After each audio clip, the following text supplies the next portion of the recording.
Hi, in this video, I'll show you step-by-step how to create a calculator widget. First, I go to the search bar and type calculator.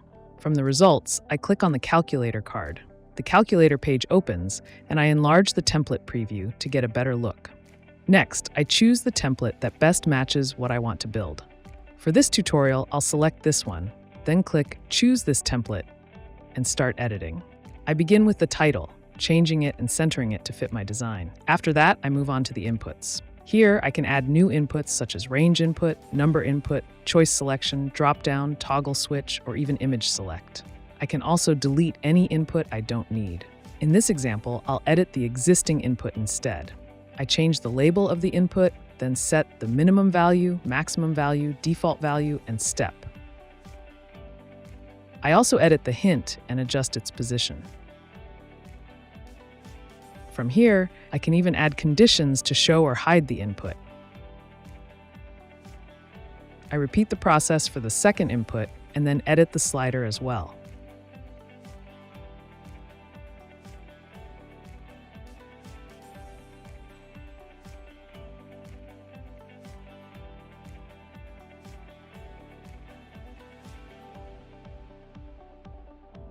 Now, it's time to edit the results section. I open the first result, change the name, and then add the equation. Once done, I click Save.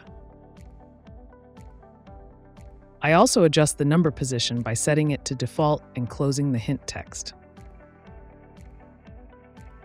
I can customize the results background, control opacity, and add a border, though I won't use those options in this example. Conditions can also be applied to results, but I'll keep it simple. After finishing, I delete the extra results and instead clone the editable one to keep the same style. Then I edit the new result by changing its name, equation, suffix, and setting it to show 2 decimal places. I repeat the same principle for the next results until they are complete. Once done, I edit the text below the results and move on to the button. To edit the button, I click on Settings and open the CTA button options. Here, I can choose whether to show or hide the button and the text above it, or hide only the text above it. I change the label and adjust other settings. I can also define what happens when the button is clicked, whether it redirects to another link or displays a form. In this example, I'll use the Form Display option. I then go to edit the form, where I can customize the label, placeholder, hint, required activation, and required message for each field. Once everything is set, I configure the submission button. From here, I decide what should happen after submitting the form. Redirect to a link, show a thank you message while staying on the same page, or do nothing. For this tutorial, I choose the thank you message option. I edit the message and set it to appear for 5 seconds before the calculator reappears. Next, I adjust the visual design. I set the background to transparent, change the theme color, update the slider thumb color, and choose a background color for the results and the CTA button. I also customize the back button color.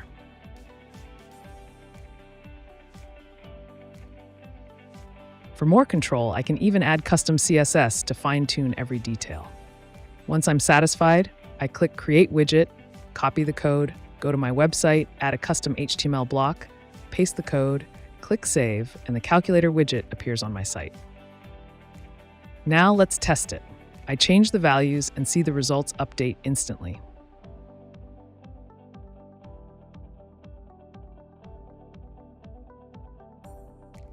When I click the button, the form appears. I fill in the inputs and submit the form.